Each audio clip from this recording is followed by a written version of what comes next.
매주 주말마다 주방에 서라네요.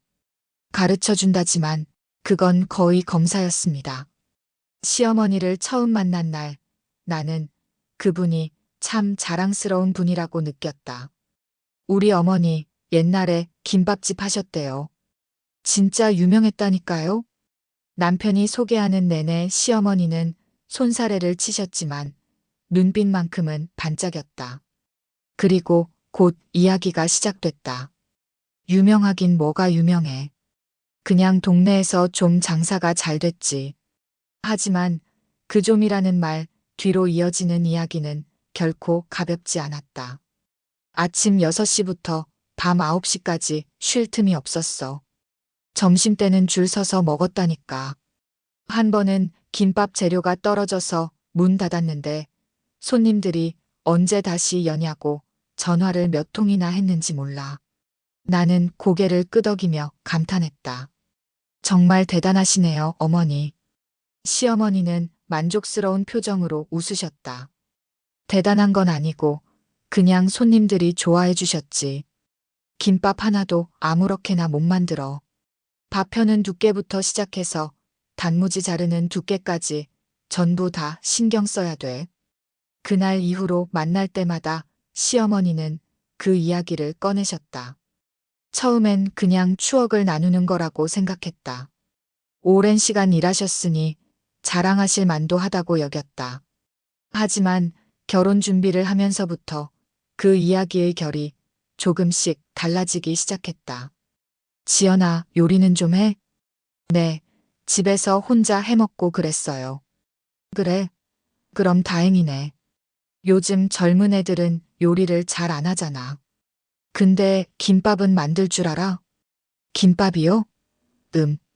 가끔 만들어 먹긴 했는데 잘하는 편은 아니에요. 시어머니는 고개를 끄덕이며 말씀하셨다. 그럼 내가 알려줘야겠네. 김밥은 아무렇게나 만드는 게 아니거든. 내가 해봤으니까 아는데 제대로 배워두면 평생 써먹어. 그때 나는 가슴이 약간 답답해지는 걸 느꼈다.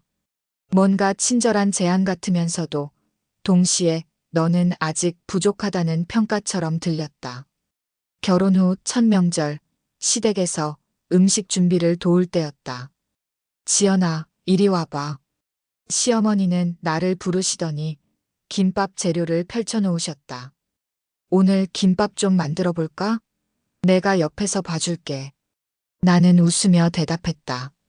네, 어머니. 근데 저 김밥은 좀 자신 없어요. 괜찮아. 내가 알려주면 금방 배워. 자, 일단 밥부터 펴봐. 김 위에 밥을 올리는데 시어머니의 시선이 느껴졌다. 나는 평소처럼 눈대중으로 밥을 펴기 시작했다. 아, 지연아. 밥은 너무 많이 올리면 안 돼. 김밥이 터져. 그리고 가장자리는 좀 더 얇게 펴야 돼. 나는 손을 멈추고 다시 밥을 조절했다. 이 정도면 될까요? 응, 그래. 근데 이번엔 너무 적네. 중간 정도로 해야지. 손을 다시 움직이는데 어느새 내 이마에 땀이 맺혔다. 평소 집에서 김밥 만들 땐 이렇게 긴장한 적이 없었는데 지금은 시험을 보는 것 같았다. 자, 이제 재료 올려봐. 단무지는 한 줄로 쫙, 시금치는 물기를 꼭 짜서. 시어머니의 목소리는 친절했지만 내 손은 점점 더 굳어졌다. 김밥 한 줄을 마는데 평소보다 2배는 오래 걸렸다. 그래, 잘했어. 근데 마는 힘이 좀 약하네. 김밥은 꽉 말아야 모양이 예쁘게 나와. 완성된 김밥을 썰면서 나는 속으로 생각했다. 이건 도와주는 건가, 가르치는 건가. 그날 이후로 시댁에 갈 때마다 나는 주방에 서는 게 조금씩 부담스러워졌다. 시어머니는 늘 친절하게 조언을 해주셨지만 그 조언 하나하나가 내게는 내가 아직 부족하다는 확인처럼 느껴졌다. 그리고 그 자랑스러웠던 김밥집 이야기는 이제 더 이상 그냥 추억이 아니었다. 그건 시어머니가 가진 자격이었고 나는 그 자격 앞에서 배워야 하는 사람이 됐다. 첫 명절이 지나고 일상으로 돌아왔지만 시댁 방문은 계속됐다. 주말마다 시어머니는 전화를 하셨다. 지연아, 이번 주 토요일에 시간 돼? 집에 한번 들러. 처음엔 그냥 얼굴 보러 오라는 거라고 생각했다. 하지만 시댁 문을 열고 들어서면 시어머니는 늘 앞치마를 2개 준비해 두고 계셨다. 왔어? 마침 잘 왔다. 오늘 같이 요리 좀 해보자. 나는 웃으며 앞치마를 받았다. 네, 어머니. 뭐 만드실 거예요? 오늘은 잡채 만들어 볼까? 잡채도 손이 많이 가는 음식이거든. 주방에 들어서자 이미 재료가 전부 준비돼 있었다. 당면, 채소, 고기까지. 시어머니는 칼을 하나 건네며 말씀하셨다. 자, 일단 채소부터 썰어봐. 당근은 채 썰고, 양파는 굵게 썰고. 나는 도마 앞에 섰다. 칼을 잡고 당근을 썰기 시작했는데 시어머니가 바로 옆에서 지켜보고 계셨다. 지연아, 칼 잡는 법부터 좀 봐야겠네. 네, 칼이요? 응, 칼은 이렇게 잡아야 돼. 검지를 칼등에 대고 힘은 손목에 빼고 그래야 손 안 다치고 균일하게 썰려. 시어머니는 내 손을 직접 잡고 칼의 각도를 조절해 주셨다. 나는 조금 움찔했지만 곧 고개를 끄덕였다. 아, 이렇게요? 그래, 그렇게. 자, 다시 한번 해봐. 칼질을 다시 시작했다. 하지만 이번엔 내 발 위치가 문제였다. 지연아, 발도 중요해. 발을 어깨 너비로 벌리고 도마랑 평행하게 서야 돼. 그래야 힘이 제대로 들어가. 나는 발을 옮겼다. 칼을 쥔 손에 힘이 들어갔다. 당근을 썰면서 나는 점점 더 긴장하고 있었다. 좋아, 이제 됐어. 그런데 채 썰 때는 두께가 일정해야 돼. 너무 얇으면 익으면서 흐물흐물해지고 두꺼우면 식감이 안 좋아. 당근 1개를 다 썰고 나니 손목이 뻐근했다.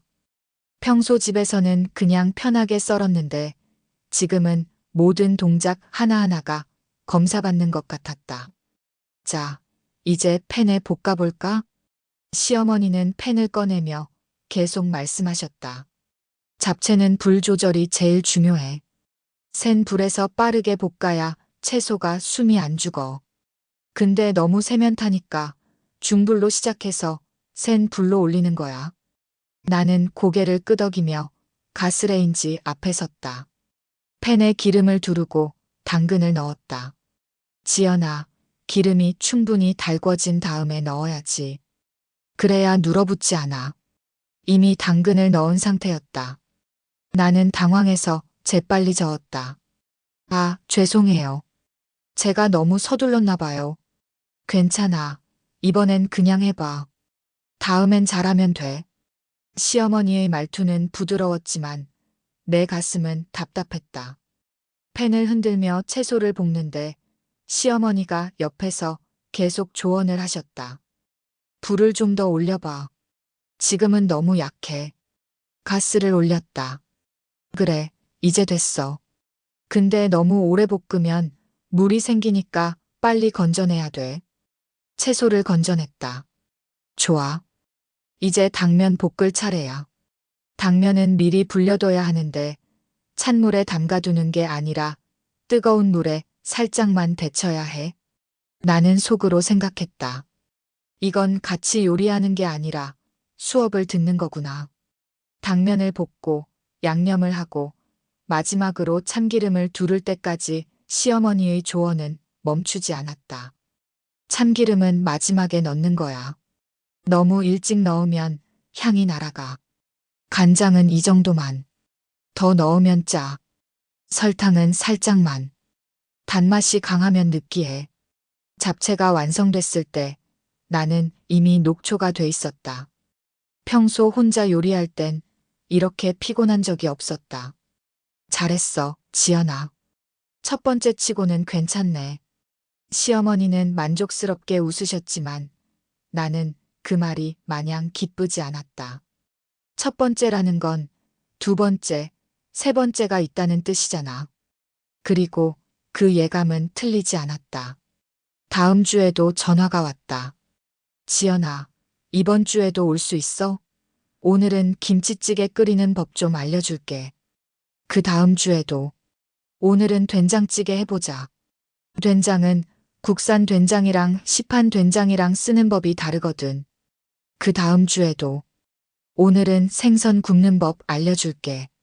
생선은 기름 조절을 잘해야 돼. 매주 토요일은 시댁 주방에서의 교육 시간이 됐다. 나는 점점 주말이 오는 게 부담스러워졌다. 남편에게 한 번 말해봤다. 여보, 요즘 매주 토요일마다 시댁 가는 게 좀 힘들어. 남편은 고개를 갸우뚱했다. 왜? 엄마가 요리 가르쳐 주신다며? 좋은 거 아니야? 응, 그런데 좀 부담스러워. 매번 평가받는 것 같아. 평가? 엄마가 그럴 리 없는데. 그냥 잘해주시려고 그러는 거지. 남편은 이해하지 못했다. 나도 명확하게 설명할 수 없었다. 잘해주시는 건 맞는데 왜 이렇게 힘들까? 그리고 어느 토요일 나는 깨달았다.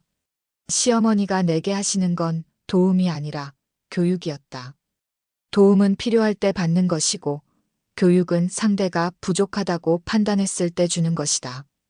나는 시어머니 앞에서 요리를 배워야 하는 며느리가 돼 있었다. 그리고 그 주방에서 나는 편하게 숨 쉴 수 없었다.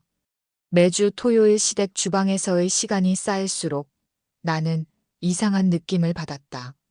집에서 혼자 요리할 땐 나름 자신 있었다. 레시피를 보지 않아도 눈대중으로 간을 맞출 수 있었고 맛을 보면서 조절하는 게 익숙했다. 하지만 시어머니 앞에만 서면 그 자신감이 싹 사라졌다.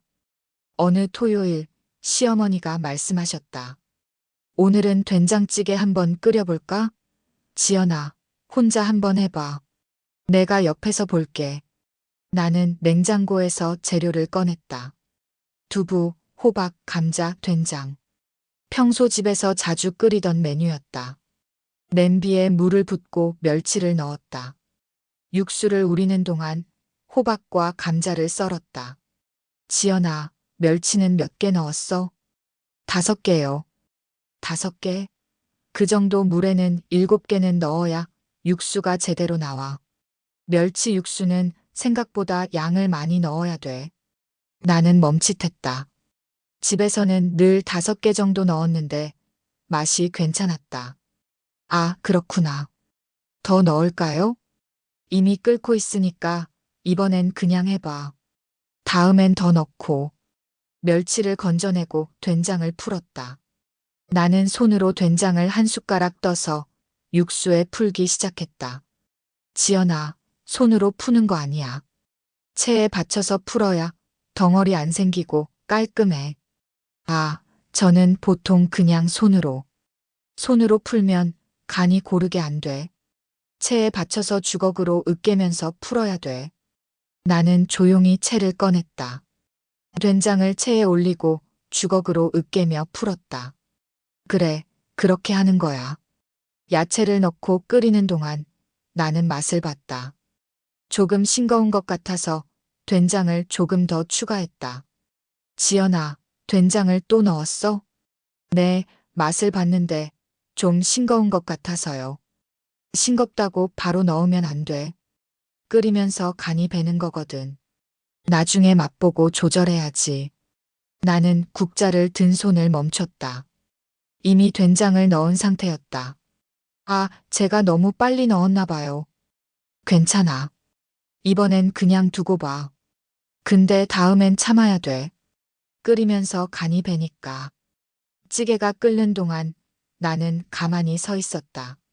맛을 보고 싶었지만 또 지적받을까봐 망설여졌다. 이제 마지막에 대파 넣고 한 소끔 끓이면 돼. 시어머니가 말씀하시자 나는 대파를 썰어서 넣었다. 자, 맛 한번 봐봐. 나는 국자로 국물을 떠서 맛을 봤다. 생각보다 간이 좀 샜다. 아까 내가 된장을 추가로 넣어서 그런 것 같았다. 어때? 음, 괜찮은 것 같아요. 시어머니도 맛을 보셨다. 응, 맛은 나쁘지 않은데. 좀 짠 편이네. 아까 된장 더 넣었을 때 내가 말했잖아. 죄송해요. 제가 너무 서둘렀어요. 괜찮아. 다음엔 천천히 해봐. 요리는 조급하면 안 돼. 시어머니는 웃으며 말씀하셨지만 나는 점점 더 위축됐다. 그 다음 주 또 다른 메뉴를 했을 때도 마찬가지였다. 지연아, 고기는 핏물을 빼야 돼. 찬물에 담가뒀어? 아니요. 저는 보통 그냥 씻어서 쓰는데. 그럼 잡내가 나. 핏물을 빼야 깨끗해. 지연아, 양파는 결대로 썰어야 식감이 살아. 지연아, 마늘은 너무 일찍 넣으면 타니까 나중에 넣어야 돼. 지연아, 그건 아니야. 이렇게 하는 거야. 매번 뭔가 아니었다. 내가 하는 방식은 늘 틀린 것이었고 시어머니의 방식이 정답이었다. 집에 돌아와서 남편에게 말했다. 여보, 나 요즘 요리하는 게 너무 스트레스야. 왜? 엄마가 뭐라고 하셨어? 뭐라고 한 건 아닌데. 그냥 내가 하는 방식은 전부 틀렸대. 멸치도 더 넣어야 하고, 된장도 체에 받쳐야 하고, 고기도 핏물 빼야 하고. 남편은 어깨를 으쓱했다. 그게 틀린 건 아니잖아. 엄마 방식이 더 정확한 거지. 배우는 거 좋은 거 아니야? 근데 난 내 방식대로 해도 맛있었는데. 그래도 더 정확하게 배우면 더 맛있어지잖아. 남편은 이해하지 못했다. 나도 설명할 수 없었다. 내가 하는 방식도 틀린 건 아닌데 왜 계속 고쳐야 하지? 그리고 어느 순간 깨달았다. 나는 시어머니 앞에서 요리를 못하는 며느리가 되어가고 있었다. 집에서는 자신있게 요리하던 내가 시댁에만 가면 손이 떨리고 눈치가 보이는 사람이 됐다. 시어머니는 한 번도 나를 직접적으로 비난한 적이 없었다. 하지만 매번 고쳐주고 지적하고 이렇게 하는 거야라고 말씀하실 때마다 나는 조금씩 작아졌다. 그리고 주방에 서는 게 이제는 정말 두려워졌다. 시댁에서 돌아오는 길 나는 창밖을 멍하니 바라봤다. 남편은 운전하면서 가볍게 말했다. 오늘 엄마가 또 이것저것 많이 알려주셨지? 배울 게 많아서 좋겠다. 나는 대답 대신 고개만 끄덕였다. 배울 게 많은 건 맞다. 하지만 왜 이렇게 숨이 막힐까? 집에 도착해서 현관문을 열었을 때 문득 친정집 주방이 떠올랐다. 엄마는 요리를 할 때 조용했다. 큰 소리로 뭘 가르치거나 지적하지 않았다. 그냥 옆에서 자연스럽게 하시는 걸 보면서 나는 배웠다. 지연아, 국간 좀 봐줄래? 엄마가 부르면 나는 맛을 보고 말했다. 엄마, 조금만 더 넣으면 될 것 같아. 그래? 그럼 내가 넣어봐. 엄마는 내 판단을 믿었다. 간이 조금 싱거워도 조금 짜도 그래. 이 정도면 괜찮다고 말씀하셨다. 나는 친정 주방에서 한 번도 긴장한 적이 없었다. 며칠 후 친정에 들렀다. 엄마는 반가워하시며 냉장고를 열었다. 지연아, 배고프지? 뭐 해줄까? 괜찮아, 엄마.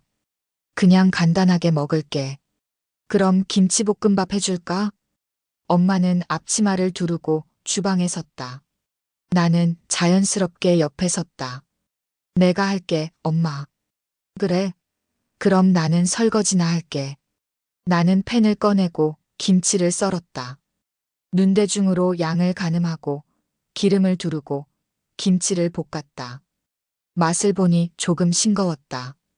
간장을 추가했다. 다시 맛을 봤다. 괜찮았다. 밥을 넣고 섞으면서 나는 문득 생각했다. 아, 나 요리할 줄 아는 거 맞네. 엄마는 옆에서 설거지를 하시다가 말씀하셨다. 지연아, 김치볶음밥 냄새 좋다. 엄마도 하나 먹어도 돼? 당연하지, 엄마. 엄마는 내가 만든 김치볶음밥을 한 숟가락 먹으시고 말씀하셨다. 맛있네. 간도 딱 맞고. 그 말 한마디에 나는 가슴이 뭉클해졌다. 간이 딱 맞다고. 틀리지 않았다고. 괜찮다고. 시댁에서는 한 번도 들어보지 못한 말이었다. 친정에서 돌아오는 길, 나는 자꾸만 두 집의 주방을 비교하게 됐다. 친정 주방은 깔끔했다. 싱크대 위에는 필요한 것만 있었고, 냉장고 안은 정리돼 있었다. 조미료통도 깨끗하게 라벨이 붙어 있었다. 반면 시댁 주방은 어질러져 있었다. 냉장고를 열면 언제 만들었는지 모를 반찬통들이 겹겹이 쌓여 있었고, 찬장을 열면 정리되지 않은 그릇들이 빼곡했다. 조미료는 여러 개가 섞여 있었고, 유통기한이 지난 것들도 있었다. 나는 속으로 생각했다. 시어머니는 김밥집을 하셨다고 하는데, 왜 집 주방은 이렇게 정리가 안 돼 있지? 그리고 곧 스스로에게 화가 났다. 이런 생각하면 안 되는데. 하지만 일단 시작된 비교는 멈출 수 없었다. 친정 엄마는 요리를 할 때 나를 믿었다. 시어머니는 나를 가르쳤다. 친정 엄마는 내 방식을 인정했다. 시어머니는 내 방식을 고쳤다. 친정 주방은 내가 편하게 숨 쉴 수 있는 공간이었다. 시댁 주방은 내가 평가받는 공간이었다. 그리고 결정적인 질문이 떠올랐다. 왜 시어머니의 방식이 절대 기준이지? 시어머니는 김밥집을 하셨다. 그건 대단한 일이다. 하지만 그게 우리 집 요리까지 지배해야 하는 이유가 될까? 나도 엄마한테 배운 방식이 있다. 친정에서 먹고 자란 맛이 있다. 그게 틀린 건 아니잖아. 어느 날 저녁, 나는 집에서 된장찌개를 끓였다. 멸치는 5개만 넣었다. 된장은 손으로 풀었다. 간은 맛을 보면서 조절했다. 남편이 한 숟가락 먹고 말했다. 오, 맛있는데? 오늘 된장찌개 잘 됐네. 나는 웃으며 대답했다. 응, 내 방식대로 했거든. 엄마가 알려준 대로 한 거야? 아니, 내가 원래 하던 방식대로. 남편은 고개를 갸우뚱했지만 곧 다시 숟가락을 들었다. 그래도 맛있어. 나는 속으로 생각했다. 그래, 내 방식도 틀린 게 아니야. 하지만 동시에 알았다. 이 생각을 시어머니 앞에서는 절대 말할 수 없다는 것을. 시어머니 앞에서 나는 여전히 배워야 하는 며느리였고 시어머니의 방식이 정답이었다. 그리고 그 기준에서 벗어나는 순간 나는 틀린 며느리가 될 테니까. 시댁 주방에서의 교육이 반복되는 동안 나는 조금씩 적응하려고 노력했다. 그래, 시어머니 방식도 배워두면 나쁠 건 없지. 하지만 그 경계가 무너진 건 시어머니가 우리 집에 오시면서부터였다. 어느 주말 시어머니가 전화하셨다. 지연아, 오늘 너희 집에 갈게. 반찬 좀 만들어줄까 했어. 아, 괜찮아요, 어머니. 제가 있는데. 괜찮아. 내가 금방 만들어줄게. 너 혼자 하면 힘들잖아. 시어머니는 오후에 우리 집에 오셨다. 손에는 큰 장바구니를 들고 계셨다. 어머니, 뭐 이렇게 많이 사오셨어요? 반찬 만들 재료 좀 사왔지. 자, 주방 좀 볼게. 시어머니는 자연스럽게 주방으로 들어가셨다. 그리고 가장 먼저 냉장고를 열었다. 냉장고 정리가 좀 필요하겠네. 나는 당황했다. 아, 제가 어제 장 보고 아직 정리를 못했어요. 괜찮아. 내가 좀 정리해 줄게. 시어머니는 냉장고 안의 반찬통을 하나씩 꺼내기 시작했다. 그리고 위치를 바꿔서 다시 넣으셨다. 반찬은 이렇게 앞쪽에 두고 소스류는 문 쪽에 두는 게 좋아. 그래야 찾기 편해. 나는 가만히 지켜봤다. 내가 쓰기 편하게 배치해둔 냉장고가 순식간에 바뀌었다. 자, 이제 싱크대 좀 볼게. 시어머니는 싱크대 서랍을 열었다. 수저, 젓가락, 뒤집개가 들어있는 서랍이었다. 수저는 따로 정리하는 게 좋아. 여기 칸막이 있어? 아니요. 그냥 함께 넣어뒀어요. 그럼 나중에 칸막이 하나 사. 이렇게 섞여 있으면 찾기 불편하잖아. 시어머니는 조미료 선반도 확인하셨다. 간장이랑 식초는 이렇게 앞에 두고 참기름 같은 건 뒤에 두는 게 나아. 나는 말없이 서 있었다. 뭐라고 해야 할지 몰랐다.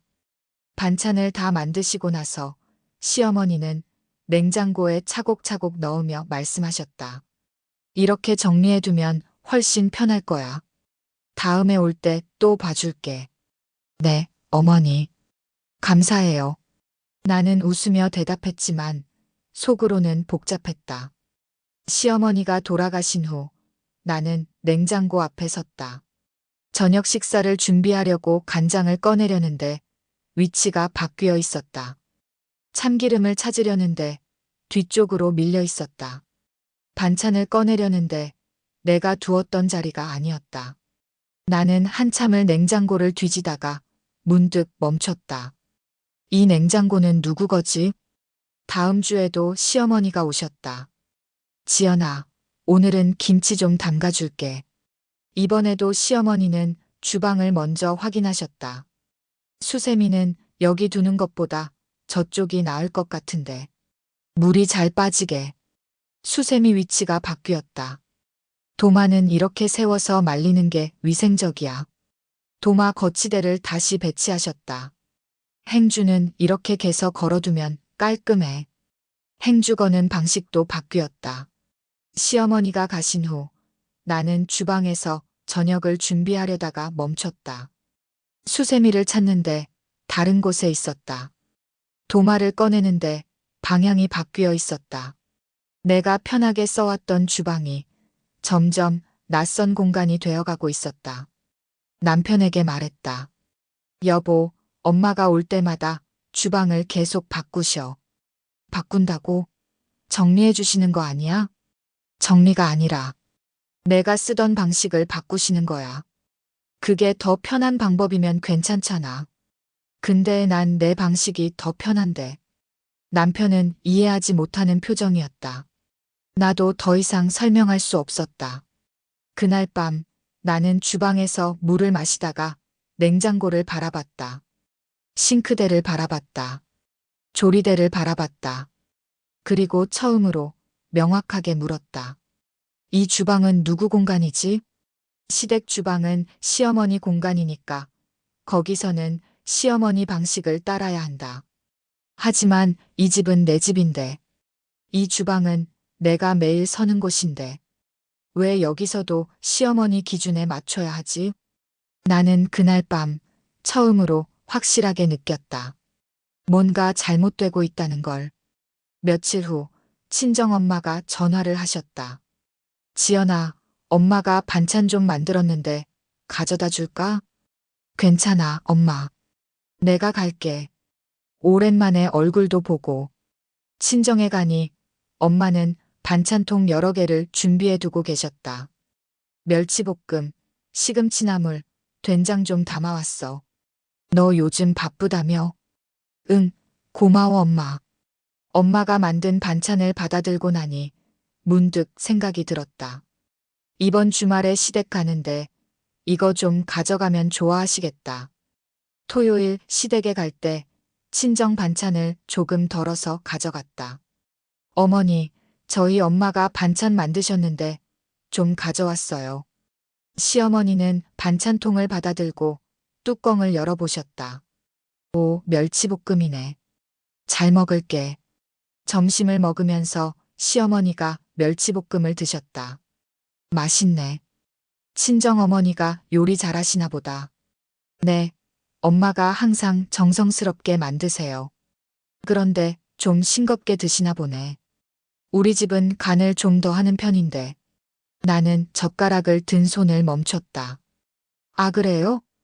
응, 나쁜 건 아니야. 친정은 담백하게 드시는구나. 그래도 우리 집 방식이 좀 더 깊은 맛이 나긴 하지. 시어머니는 웃으며 말씀하셨다. 나쁜 의도는 아니었다. 그냥 입맛 차이를 이야기한 것뿐이었다. 하지만 나는 가슴이 답답했다.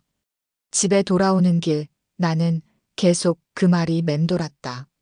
싱겁다. 우리 집이 더 깊다. 엄마 반찬이 맛없다는 게 아니었다. 그냥 다르다는 거였다.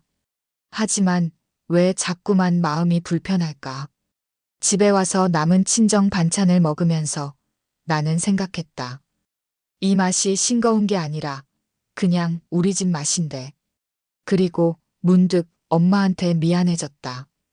엄마가 정성껏 만들어준 반찬인데 시어머니 기준으로 평가당한 것 같아서.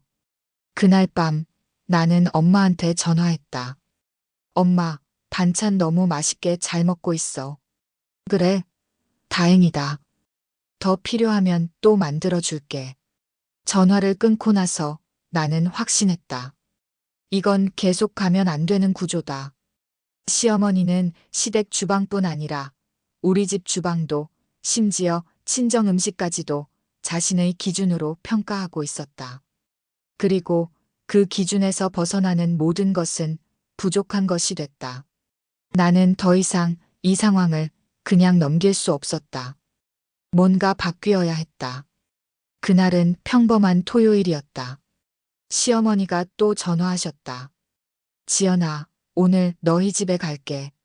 밑반찬 좀 만들어줄까 해서. 나는 잠시 망설이다가 대답했다. 네, 어머니. 그럼 오후에 오세요. 전화를 끊고 나는 주방을 바라봤다. 지난주에 시어머니가 바꿔놓은 냉장고 배치가 그대로였다.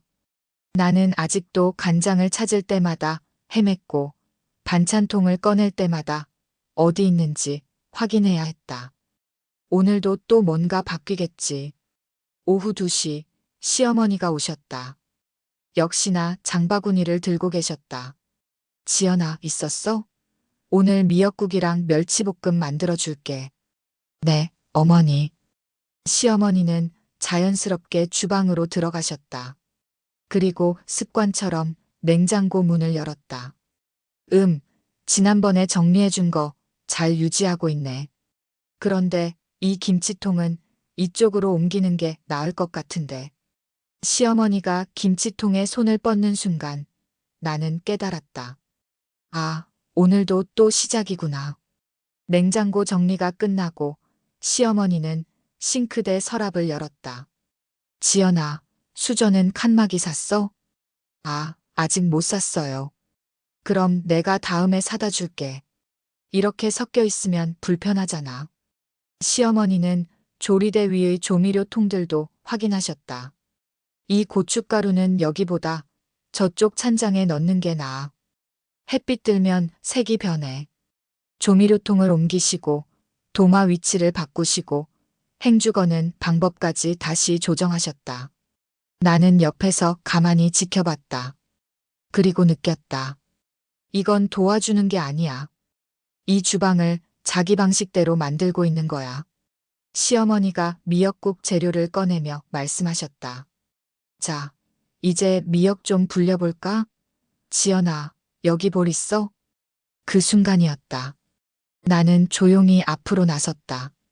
어머니. 시어머니가 고개를 들었다. 응? 뭔데? 나는 심호흡을 했다. 손이 떨렸지만 목소리는 최대한 차분하게 유지했다. 이 집에서 요리는 제가 합니다. 시어머니의 손이 멈췄다. 눈이 커졌다. 뭐라고? 이 집 주방은 제가 쓰는 공간이에요. 앞으로는 제가 관리할게요. 시어머니는 당황한 표정으로 나를 바라봤다. 지연아, 내가 도와주려고 그러는 건데. 알아요, 어머니. 그런데 전 도움이 필요하지 않아요. 도움이 필요 없다고? 근데 냉장고도 정리가 안 돼 있고 조미료도 제대로 배치가 안 돼 있잖아. 나는 고개를 끄덕였다. 네, 어머니 기준으로는 그럴 수 있어요. 근데 전 제 방식대로 쓰는 게 편해요. 내 방식? 근데 그게 효율적이지 않잖아. 효율적이지 않아도 괜찮아요. 이건 제 주방이니까요. 시어머니는 입술을 꾹 다물었다. 표정이 굳었다. 지연아, 내가 너 잘 되라고 가르쳐 주는 건데 왜 이렇게 나와? 나는 한 발짝 더 다가섰다. 어머니, 전 못해서 배우는 게 아니에요. 그럼 뭔데? 전 제가 선택해서 하는 거예요. 제 방식대로요. 시어머니는 할 말을 잃은 듯 나를 바라봤다. 그때 거실에서 남편이 다가왔다. 우리 대화를 듣고 있었던 것 같았다. 엄마. 시어머니가 남편을 돌아봤다. 너도 들었지? 내가 도와주려는 건데 지연이가. 남편은 잠시 망설이다가 입을 열었다. 엄마, 이 집 주방은 지연이 공간이야. 뭐, 기준도 지연이야. 엄마가 도와주시는 건 고맙지만 여기는 지연이가 정하는 거야. 시어머니는 아들을 바라봤다. 그리고 다시 나를 봤다. 긴 침묵이 흘렀다. 나는 떨리는 손을 꽉 쥐었다. 가슴이 쿵쾅거렸다. 하지만 물러서지 않았다. 시어머니가 천천히 입을 열었다. 그래, 알겠어. 목소리가 작았다. 표정은 서운해 보였다. 내가 너무 나섰나 보구나. 나는 고개를 저었다. 아니에요, 어머니. 나서신 게 아니라 전 그냥 제 공간을 지키고 싶었던 거예요. 시어머니는 장바구니를 집었다. 그럼 오늘은 그냥 갈게. 미역국은 나중에 해먹어. 어머니, 괜찮아. 내가 좀 생각 정리하고 올게. 시어머니는 현관으로 향했다. 남편이 따라가며 말했다. 엄마, 화난 거 아니지? 화난 거 아니야. 그냥 조금 서운하네. 현관문이 닫혔다. 나는 주방에 혼자 남았다. 손이 여전히 떨렸다. 가슴이 두근거렸다. 하지만 동시에 느껴졌다. 후련함이. 나는 냉장고를 열었다.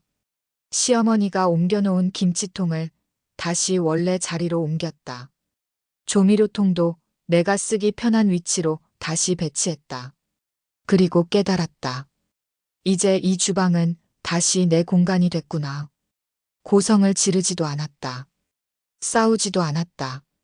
그저 조용히, 그러나 분명하게 선을 그었을 뿐이다. 그날 이후 이 집의 기준은 명확해졌다. 시어머니는 한동안 연락이 없었다. 나는 매일 주방에 서면서 조금씩 원래의 편안함을 되찾아갔다. 냉장고는 다시 내 방식대로 정리했다. 간장은 내가 쓰기 편한 앞쪽에, 반찬통도 내가 찾기 쉬운 위치에 뒀다. 조리대 위 조미료도, 수세미 위치도, 도마 거치대도 전부 내가 편한 대로 돌려놨다. 그리고 요리를 했다. 멸치는 5개만 넣었다. 된장은 손으로 풀었다. 간은 맛을 보면서 조절했다. 남편이 맛을 보고 말했다. 역시 내가 만든 게 제일 맛있어. 나는 웃었다. 당연하지. 내 주방에서 만든 거니까. 2주쯤 지났을 때 시어머니한테서 전화가 왔다. 지연아, 요즘 어떻게 지내? 잘 지내요, 어머니. 어머니는요? 나도 잘 지내. 그런데 이번 주말에 시간 되면 우리 집에 올래? 얼굴 좀 보고 싶어서. 네, 갈게요. 토요일 시댁에 갔다. 시어머니는 평소처럼 반갑게 맞아주셨다. 왔어? 오늘 점심 같이 먹자. 점심 준비를 도우려고 주방에 들어섰는데 시어머니가 말씀하셨다. 지연아, 오늘은 그냥 편하게 있어. 내가 할게. 나는 약간 놀랐다. 괜찮아요, 어머니.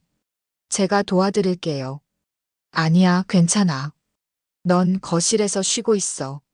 시어머니는 혼자 요리를 하셨다. 나를 부르지도 가르치려 하지도 않으셨다.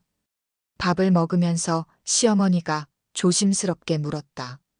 지연아, 요즘 집에서 요리 잘하고 있어? 네, 잘하고 있어요. 그래.